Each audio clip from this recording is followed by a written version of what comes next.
going on, vinyl community? Welcome to another video with a record spinner. In today's video, I'm going to be doing a vinyl haul showcasing all the records that I acquired within the month of April this year in 2023. And I gotta say, this was an insane month for vinyl finds. We got some $10 Whatnot steals, some indie exclusives from Ghost, the new Kiss Off the Soundboard release, some new Bowie releases, of course the new album from Metallica, some White Stripes anniversary pressings, and much more. It's about to go deep, so without further ado, sit back, relax, and enjoy the latest finds. Alright guys, so we're going to be coming in strong with some $10 Whatnot finds. So there is a seller on Whatnot that is notorious for auctioning off records as low as $10 a pop, or sometimes auctioning off box sets for roughly $25 or under. If you're active on the platform like I am myself, you know exactly who I'm talking about. But needless to say, I got this nice little hefty stack for $10 a piece. You can't go wrong with that. And we're going to be starting off with a film soundtrack, and that is for V for Vendetta. This is one of my favorite films of all time. Kind of has a slight dystopian political kind of vein to it. The protagonist wears a Guy Fawkes mask in regards to the gunpowder treason and blah, blah, blah. Great soundtrack, great film, great score. It's been on my want list for a long time. I just haven't quite gotten round to it. But hey, for $10, you really can't go wrong. And as you can see, it does come with the design of the mask on the front.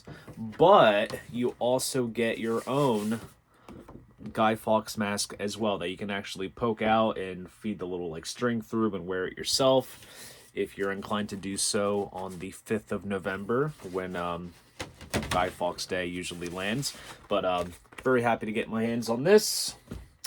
Then we jump into classics territory, beefing out the Steve Miller Band catalog with The Joker. Of course, the title track is one that everyone basically knows. I'm still beefing up my studio collection of his work. Obviously, the greatest hits is essential. Fly Like an Eagle, Book of Dreams, those are the bare bones basics. And then there's this one that I think fits in there quite nicely as well. So very happy to get my hand on this. Nice 180 gram reissue. And for $10, you really cannot go wrong with it. And there it comes on that original orange capital label, which is quite nice. Then we get into some rather new territory with a band that I've actually had the pleasure of seeing a couple times in concert. And that is Volbeat Let's Boogie live from Tilia Parken. Volbeat is basically Denmark's AC/DC. You hear one song, you've heard them all. Heavy metal mixed with a little bit of rockabilly in some areas. Great band live as well. They just recently toured. When I say recently, I mean a year ago. Did a co-headline tour with Ghost. I even saw them on the Gigan tour from 2012. They played the Orion Festival that I went to.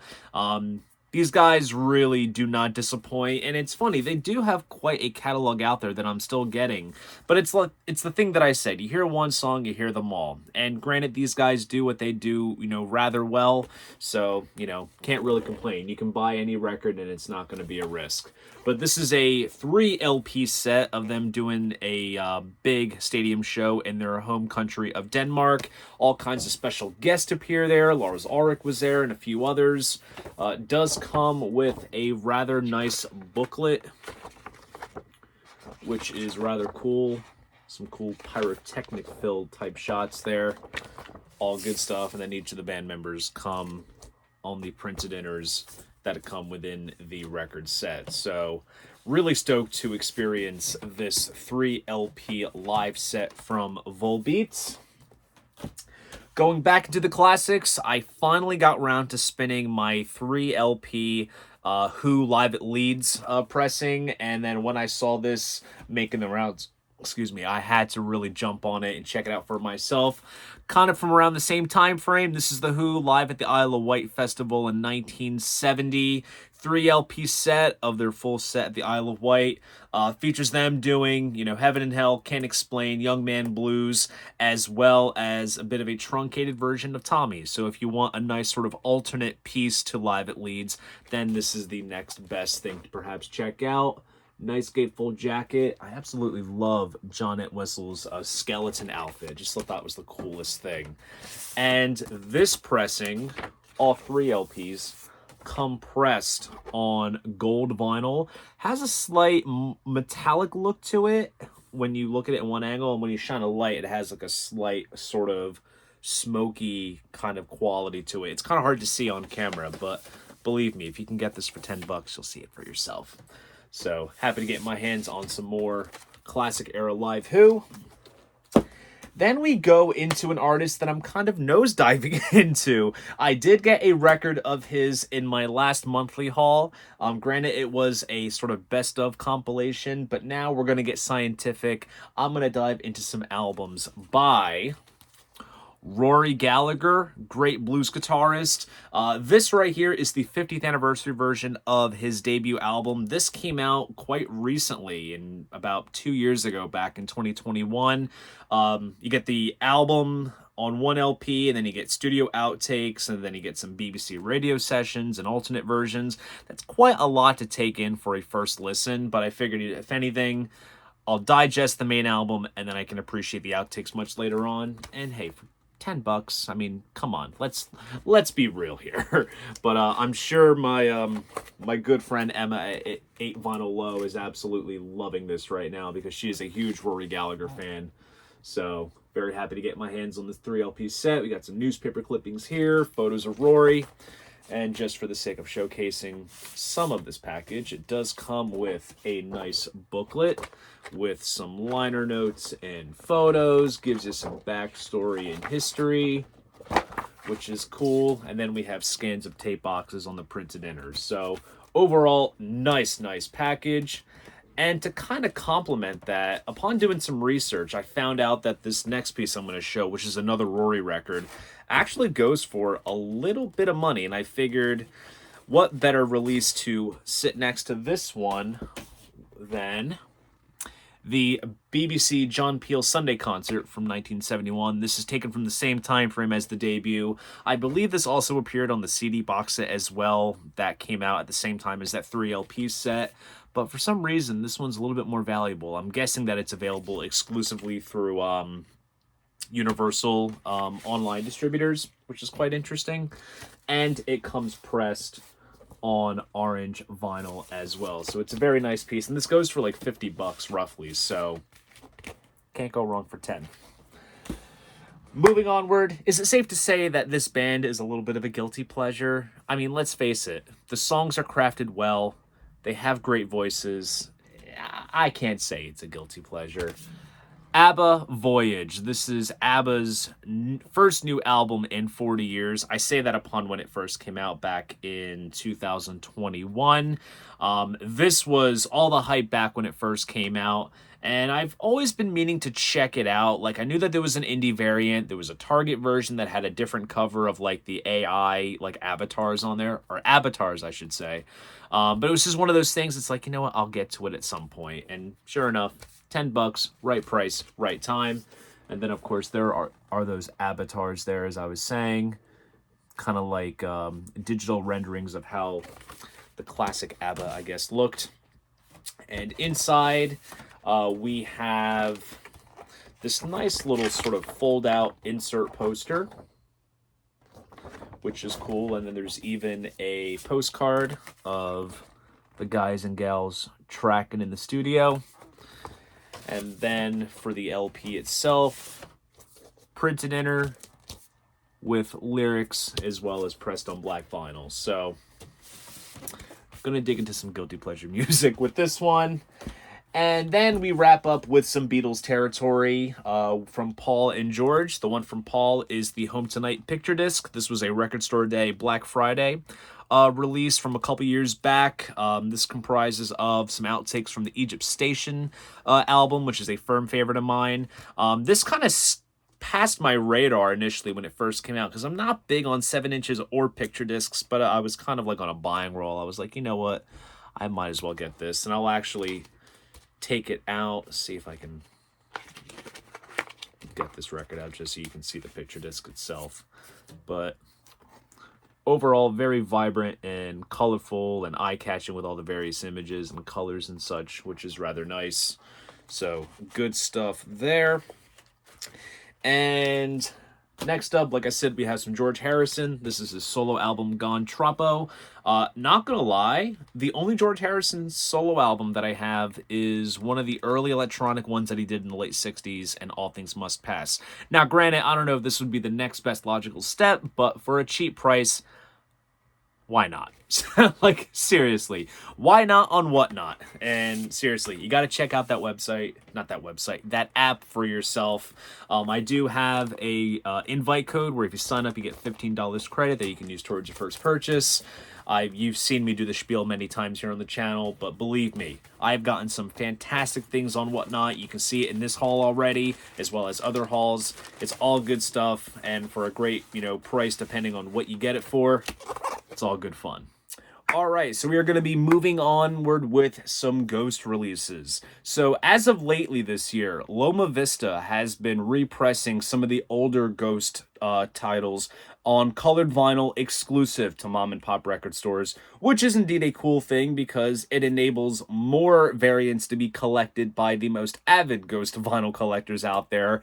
But for someone like myself who had some of the older EPs on standard boring black vinyl, this was a good opportunity to upgrade those to these new colored variants. So first up, we have the If You Have Ghost EP. This came out back in 2013 during the Infest / Papa 2 era. This is one of my favorite Ghost releases. Features their cover of If You Have Ghosts by Rocky Erickson, I'm a Marionette by Abba, Waiting for the Night by Depeche Mode, as well as a live version of Secular Haze, which is quite good.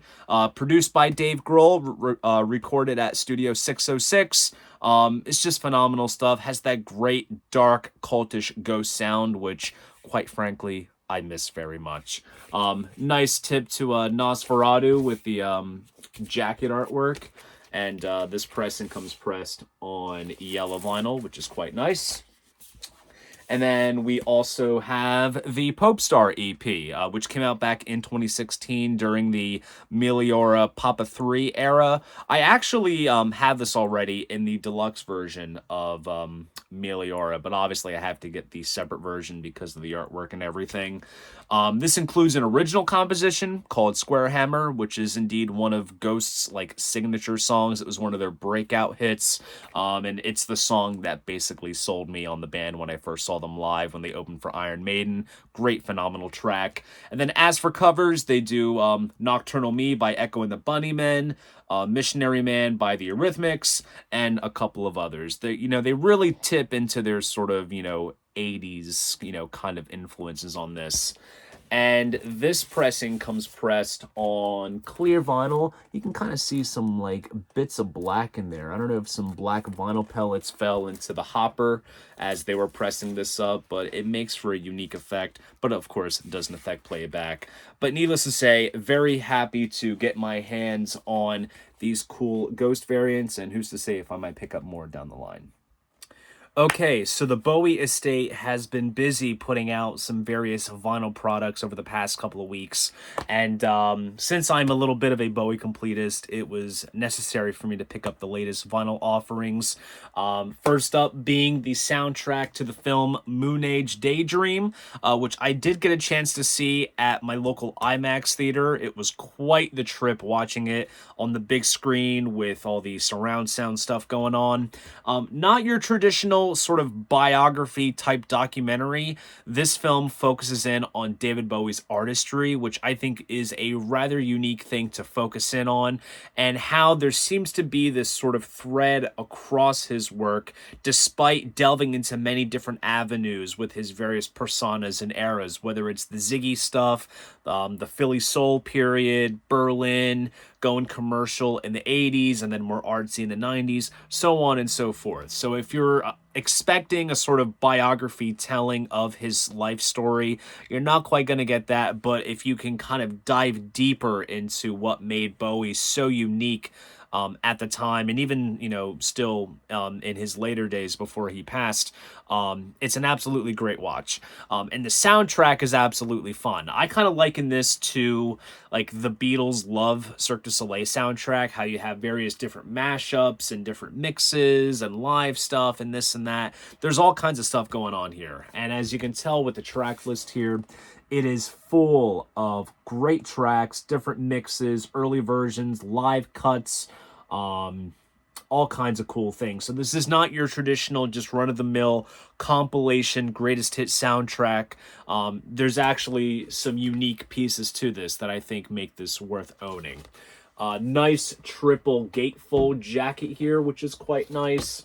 And there's also a nice booklet as well with some cool photos and credits and quotations from Bowie himself that you can kind of flip through. Kind of serves as just a little sort of small publication version of the film. And as you can see, it's very visually stunning, great use of color and visual effects. It's absolutely amazing, amazing stuff.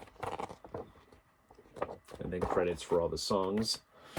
And then each record does come in their own printed inner sleeve with various photos of Bowie, as well as the track list for each respective LP. And just for the sake of showcasing what one of the LPs look like, here we have nice sort of galaxy-looking labels with a track list on the one side and then a photo on the other. So overall, beautifully put together. And then just given that it's a 3 LP set, I gotta find the time to listen to it. But it's gonna be so rewarding when I do so. And then continuing on with the 50th anniversary train, some time ago, we saw the half-speed master of Ziggy Stardust. Now they are following suit with the 50th anniversary half-speed master pressing of Aladdin Sane, which, as you see here, cut from high-res files on a Newman lathe at half speed, which is going to be quite nice. I was very pleased with how the sound sounded on the Ziggy pressing. I'm very excited for this one. And as you can see, it's like an Obi type strip. Standard jacket. If you know the original artwork, there's nothing fancy, no liberties taken, faithful to the original. Nice printed inner sleeve with the lyrics. And of course, in line with all the other recent Bowie vinyl pressings, there it says Bowie on the label instead of RCA. So I reckon, are we going to get a half-speed cut of pinups, or are they going to jump to Diamond Dogs? We're going to find out. But needless to say, these are some of the top-notch quality products, vinyl-wise, from the Bowie camp. Do you see the smile on my face? You can probably assume the next band and record that I'm going to be discussing in this haul, based on the various other artist names that I've sort of name-dropped in the title of this monthly haul. But I got my hands on the newest and latest installment of the Kiss Off the Soundboard series, and this is live in Poughkeepsie, 1984, during the Animalize tour. And this is quite a unique piece of history here, because out of the 2 shows that Mark St. John did with the band, this is the only one to exist as a soundboard recording, so this is a solid contender for the series historically, but also it is crazy enough to think that decades and years later, this right here is the first Kiss live release to feature Eric Carr on drums. It is insane. It boggles my mind. He deserved a Kiss Alive 3 moment, but I digress. But this is a solid release, solid live recording. You know, it's a raw soundboard recording. So if you can appreciate, board tapes, that exist in bootleg circles, then you can appreciate this. Performance-wise, it's Kiss from the mid-'80s. Everything is sped up 100 miles an hour. Paul is doing his, vocal gymnastics and quite comical stage banter. And when you listen to this, you can kind of hear how Mark St. John sort of stands out like a sore thumb when it comes to his playing and how he interprets some of the classic material. But it's historical enough to release it, despite the fact that some of the songs on here are incomplete, such as Young and Wasted and Rock and Roll All Night, and that's just down to either one side of the tape running out while the song was being performed, or just the tape running out as the show was winding down. But it was enough to still release it as part of the series. It is a 2 LP set. with individual jackets, of course, and we have credits on this one here, and then I even included the hype sticker on the back of this jacket since it was plain enough. And yes, that's right, color vinyl. This is the Kiss online exclusive pressing. I always get my hands on these exclusive pressings when they become available for pre-order, and this one comes pressed on custard yellow colored vinyl. Now, even though there was the two shows that Mark St. John did with the band, this of course is one of them on a soundboard. I also have an audience recording of the other show that he did in full with Kiss, but you'll have to wait some time in the summer for me to showcase that and discuss it a bit in my next sort of 80s themed Kiss bootleg haul. But nonetheless, until then, gonna have a blast spinning off the soundboard live in Poughkeepsie 84 on the turntable. So needless to say, not a lot of people asked me the question that is posed on my t-shirt that I'm wearing, but if one was to, I would walk over to the section in question, and the first record that would appear there is this one. This right here is Metallica's brand new album, 72 Seasons. I have a lot of love and respect for Metallica. I grew up listening to them thanks to my dad, who was a huge fan. I've seen them live a couple of times. I know the back catalog quite well. They're a band that knows what they're doing, and they always do it right. And I would say their relationship with their fans is second to none. Like, no other band has a connection with their fans like these guys. And when this album was announced, there was, of course, a lot of excitement surrounding it, and the singles that dropped were very solid sounding to my ears. But my excitement and urge to check this album out sooner really creeped in on the days leading up to its release. And that's just down to Metallica's love and admiration for the business model that is independent mom and pop record stores. Because I'm sure, as all of you know, various record stores around both the US and around the world held various album listening parties and did some cool things to kind of hype up the release of the album. And my store happened to get some cool promo items that we gave away to customers and such, and I did get my hands on this pretty cool t-shirt, and that just made me, you know, pick up the album prior to its release and check it out for myself. And I'm very glad that I did, because not to say that I would have never listened to it, but it just always would have been one of those things that would have been on the back burner. Like, I'll approach it later on in time, and I'm so glad that I didn't, and I, you know, found myself in the excitement of the release date, because this album absolutely rocks.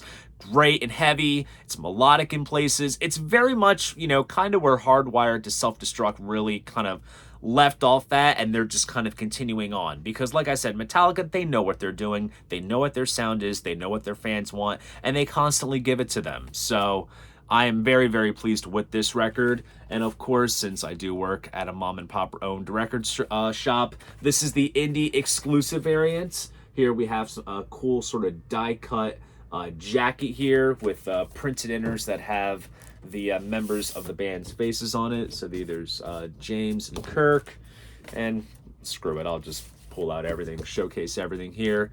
You got Lars and Robert. And there's also a rather cool lyric insert here, which opens up just like this, and you have all the lyrics. And the indie exclusive pressing, hopefully it comes across well on camera, comes pressed on sort of, it's described as midnight vinyl, but it's like purple with like a little bit of black smoke around it. It has like a slight marble effect. You can't really catch it. You can see the purple hue, but you can't really see like the black smoke inside.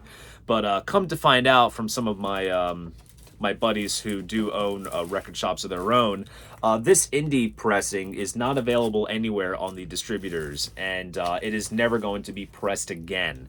So now's the time to pick up a copy for yourself, along with the other variants that are out there. There's a Target version, there's a Walmart, there's a web store exclusive, and those are commanding some high dollars. So I'm kind of curious as to where the indie version will go. But needless to say, I'm very, very glad that I picked this album up for myself and got caught up in the excitement of its release. Okay, so one of my favorite records of all time is celebrating its 20th anniversary this year, and there are a couple of releases that are making me feel rather celebratory to get into the spirit of this particular record. And the album in question that I am talking about is the White Stripes' Elephant. This album came out 20 years ago, back in 2003, and I would venture as far as to say that this is probably the greatest White Stripes album. It has Seven Nation Army, that's enough already. Black Math, In the Cold Cold Night, Ball and Biscuit, Hard as Button to Button. This is just a great bluesy garage rock masterpiece with also some of Jack's most heartfelt tunes. And this album is one of those just albums in my life where I remember exactly where I was when I first bought it, when I first listened to it. And these guys, you know, for as much as I talk about Jack White and Third Man and how I got into vinyl collecting because of him and his label, the White Stripes alone gave me the confidence that I needed at a young age back when I was in middle school, because my best friend Donovan and I, we had a band together and we were a two-piece, and everyone gave us flack for us being a two-piece. And then I discovered these guys and I'm like, two people can, you know, certainly make a sound. So I have a whole lot of gratitude towards Jack and Meg, and for them kind of giving me the confidence when I really needed it at a young age, and also providing the most killer soundtrack to my middle and high school years. But this right here is a brand new reissue that Third Man put out for its anniversary. And as you can see, and I'm sure if you're familiar with this album, there's different, you know, variants of the cover in terms of the outfits that Jack and Meg are wearing. The version that I have already in my collection from 2013 has Meg in a black dress and then Jack wearing the red kind of cowboy outfit. On this cover, you see that Meg's wearing the white dress and Jack is wearing all white. So that alone, just by the cover, is enough for me to own both my 2013 version and this new version. But also, this cover variant was used for the Australian vinyl pressing, which is coveted by collectors. So it's cool that they went ahead and utilized that, which is a nice touch. And this is a nice, thick, tip-on style jacket. And I don't know if you can catch it on camera, but the text has a nice embossment to it, which is nice and deluxe. Here is the gatefold. And of course, we have printed inners with lyrics and imagery. But of course, because this is a 20th anniversary pressing, it does come on some cool colored vinyl. And this first LP comes pressed on translucent red vinyl with black smoke. And then the second LP, here's the printed inner for that, comes pressed on clear vinyl with black and red smoke. So I can finally gladly say that I have a colored variant of Elephant, and also, just like I stated for, you know, the cover variants, I have multiple copies now. Don't get bit by the variant bug. there's a point of no return. So got my hands on that. And then, of course, because I mentioned Third Man, of course, I am signed up for the Vault subscription service. And the latest package is a nice companion piece to Elephant. And that is Elephant XX. So this is a nice Vault package to coincide with its 20th anniversary. And the centerpiece of this Vault is the mono remix of Elephant. Obviously, the original version is done in stereo. Here it's done in mono. And given how compact and precise the sound of the White Stripes have, it makes sense to mix it in mono. Honestly, I would love it if all their records were given a mono treatment. Seriously, because it just sounds more punchier and everything, and more direct given how stripped down their sound is. It's absolutely thrilling. And this comes in a nice sort of book style type jacket, and I will showcase the two LPs. I will say the packaging of this is quite snug, so kind of have to finagle it out. But the first LP comes pressed on red vinyl, and the second LP comes pressed on white vinyl. And then upon the other opening, inside here we have a nice little booklet with photos taken from the album cover sessions, as you can see here, as well as a list of all the tour dates that they had performed during the touring cycle for Elephant. So here you have various negatives of the photos and behind the scenes Polaroids, handwritten lyrics, various concert flyers, which are pretty fun to look at, especially if you're a collector too. It's nice to have them all here. And then there's also a pocket inside here. Take this out properly. There's a DVD of various bits of video footage of the band recording at Toe Rag Studios where the album was recorded. Some 8mm behind-the-scenes footage of the Hardest Button to Button music video, and all kinds of cool visual artifacts. And then there's also a nice 7-inch as well, which has Jack's original demo for Hypnotize and You've Got Her in Your Pocket. And this comes pressed on red sparkle vinyl. And then, of course, just to kind of sum up everything that's in the package, there's also this nice textured sheet, which breaks down everything here. So quite the assortment of anniversary releases to coincide with such a landmark album for the White Stripes. And I'm so tickled pink to have both of them in my collection. And I'm really excited to dig into this fresh mono mix of the album. Okay, so since we've gone through everything that I sort of name-dropped in the title of this monthly vinyl haul, we're going to wrap things up with the sort of odds and sods. This is the and more section of the vinyl haul, and coincidentally, these are albums that I already have in my collection in one variant or another, so these will sit alongside what I own already, and I'll also explain what I already have. But the first one I'm going to showcase in this last segment is one that has been high on my want list for, I would say, the good part of roughly a year and a half. MoFi had repressed it. See, I dropped a small subtle hint as to what it possibly could be. They repressed it and put it on their website, and then it sold out, and then I guess they just repressed it again, sold it out in the wild, and I was like, yes, my time has come. And the album that I am talking about that MoFi did is Love Forever Changes. I absolutely love this record. This is a beautiful piece of psychedelic Baroque pop from the mid to late 60s. What I have in my collection already is the mono mix that Rhino had put out for Rocktober some time ago, and I did not have a stereo copy, so now that I have this stereo copy, I'm all set. And also, what better version to have than the 2LP 45 RPM version, which is absolutely stellar.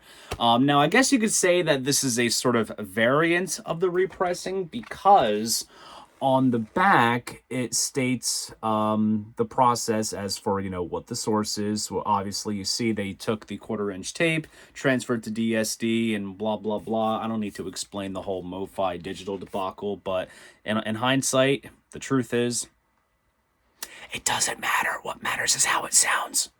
Just putting that out there. But anyways, as you can see, it comes with the classic original master recording band in blue, which matches with the album artwork. The back cover, the original back cover, had a band photo featured on the bottom portion. That's not here. That's actually featured as part of the gatefold, which is a nice touch. Makes it a bit more deluxe, I think. And just for the sake of showcasing, I'll showcase one of the LPs, housed in a nice rice paper inner sleeve, custom label, heavyweight vinyl, pressed at RTI. This is a beautiful thing to behold, and I am so stoked to hear this classic album in this nice deluxe audiophile style. So very happy to get my hands on this.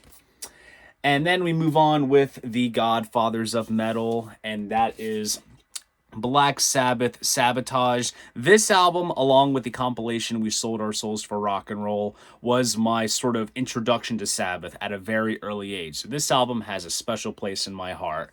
I have the Super Deluxe box set that was put out recently, and prior to that, I had the 2011 Rhino pressing, which was all analog, which I ended up parting ways with when I got the box. But I figured this would be a nice version to have. That way I don't have to take out the box and take out everything. But what's interesting with this, and as you can tell with the sticker on the bottom, this is a 2001 pressing that was put out by Castle. I've heard some decent things about these pressings. I never have encountered them out in the wild before, so this is a first time for me, and I figured when I saw this, I would give it a shot and see what the hype was all about. I do like the way that the jacket is kind of styled. It has like a sort of canvas sort of texture touch to it, which I'm sure is how the original pressing looked. And then also there's some interesting label variations here. How we have just a picture label of the album cover on one side, and then we have the track list featured on the opposite. So kind of interesting to see how this sounds compared to my box set. And maybe one day I'll try to hunt down that all analog pressing again, because I kind of miss it. That sounded very, very good. Now we go a bit more, I wouldn't say proggy. He was in a proggy band, but then he went a bit more artsy in his solo career. And I am talking about Mr. Peter Gabriel. This is his third album, otherwise known as Melt, just based on the album cover here, which, fun fact, this is a Polaroid photo, and as it was being developed, they just smudged it, and that's how it has that distinctive look. I just had a single LP 33 1/3 reissue of it that had come out in recent years, but this right here, which came out around the same time as those, is the 2 LP 45 RPM pressing. And when it comes to a Peter Gabriel album that I have an attachment with, I would say it's this one, because I listened to this album so much growing up as a kid, since my mother is a die-hard Peter Gabriel fan, and also some of my favorite Peter songs are on this album. I Don't Remember, Intruder with that gated drum sound, it's so suspenseful. Games Without Frontiers, Beat goes on here. It's just an absolutely phenomenal record, and it is also numbered as well. This is copy number 7858. Nice gatefold jacket. There's some cool exclusive bits of artwork featured here. And then, just for the sake of showcasing everything, we have some nice custom center labels of Pete in various stages of melting to coincide with the loose album title. So that is very, very awesome. I cannot wait to hear this album in 45. And last but not least, we go into a bit more in the grungy vein. And this is actually an unofficial press, and that is Nirvana's Bleach. I gotta say, this is an album, I mean, for as much as I really dig Nirvana, this is an album that I love more and more with time. It just has that real distinctive hard edge to it that, while, you know, Nevermind and In Utero had heavy elements, they never quite had that grittiness that appears on this record. So it's one that I love absolutely more and more with time. I just had the standard Sub Pop reissue that has come out, gosh, in the late 2000s. I'm really itching to get the 2 LP deluxe version, which has the live show. I'm still on the hunt for that. But this version here, like I said, is unofficial. This is kind of mirroring what the Australian pressing looked like, which obviously I'll showcase a little bit more so you can kind of get the context. But what's interesting is that the text on the cover is in red, as well as the main color of the back. Instead of black, it's in red. And this comes on the Waterfront label, which was the label that put the album out back in Australia, back when it first came out. And this comes on a sort of nice piece of marbled colored vinyl. I can't really describe exactly what the overall hue is, but just by looking, there's bits of magenta, bits of green, bits of white. It's kind of just like a random colored mixture, and they just put it together and made this overall nice piece of marbled vinyl. So I figured, and also, fun fact, the album, as most of us know it, ends with the songs Big Cheese and Downer. Those were added subsequently in later versions, whereas this wraps up with Sifting. So it's like the true original Bleach album as it was originally intended. So between all that and the presentation and the colored vinyl, it was enough for me to go ahead and pick up a copy for myself. So there you guys go. That is my vinyl haul of all the records that I acquired within the month of April this year in 2023. If you enjoyed this video, please go ahead, give it a like, and subscribe to the channel. See you guys in the next video, and most importantly, keep the records spinning.